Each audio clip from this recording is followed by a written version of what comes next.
Ahojte. Poďme sa pozrieť na znamenie Kozorožec na mesiac máj, čo vás možno čaká, čo budete riešiť z týchto mojich kartičiek. Máte tu naozaj veľmi pekné karty, je tu karta povstania, máte tu roh hojnosti, čo je proste radosť, šťastie. Máte tu ale aj veľa blokád. Veľmi vás blokuje šetrnosť. Zároveň šetrnosť, strach o budúcnosť. Hromadenie. Také hromadenie, máte tu stresy, financie a budúcnosť. Celkovo kriticky prihľadáte na všetko, na situáciu, ktorá vás možno trápi. Tu naozaj je treba nehľadať vo všetkom nejaký zádrheľ a všímať si krásy bežného života. Tu je treba sa uvoľniť, ukludniť, aby ste pustili ten tok toho rohu hojnosti. Pretože roh hojnosti nemusí značiť len financie, môže to značiť aj váš čo proste po čom vaše srdiečko túži. Ale tu je treba karta detoxu. Toto je ten najväčší základ. Treba si jednoducho oddychnúť, odpočinúť od toho stresu, od toho hromadenia, od plánovania budúcnosti, hej, celkovo. Veľa myšlienok. Detox. Vyhýbať sa stresu, venovať sa sebe, venovať sa záľubám a dať do všetkého to srdiečko a tú lásku. To je taká tá vaša najväčšia blokáda teraz.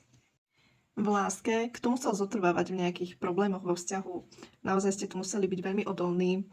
Máte tu na tento mesiac kartu vesmír, čo je harmónia, je to zjednotenie, možno aj šťastný koniec celkovo v láske. Máme tu rybky, čiže také uzdravenie a úspešnosť celkovo, takže akoby zle už bolo a ide do lepšieho. Tí nezadaní kozorožci, ste teraz v takom procese zrenia. Dozrievate v sladké a šťavnaté plody. Na iných ľudí pôsobíte ako uzavretá kniha, ako niekto tajomný. To je v poriadku. To, čo sa vám udialo, skrátka vás naučilo byť viac odolnejší a zároveň vám rastie sila osobnosti. Tentokrát vás naozaj vidím, ako uvažujete a máte myšlienky. To je tak asi všetko. Moc k sebe teraz nových ľudí nepúšťate. Vo financiách tento mesiac máte, povedala by som, také šťastie. Ide vám tu niečo do odmeny, máte tu naplnenie niečoho, pozitívny vývoj, čiže kto sa chystá na nejaký pohovor, máte tam šťastie, štvorlistok.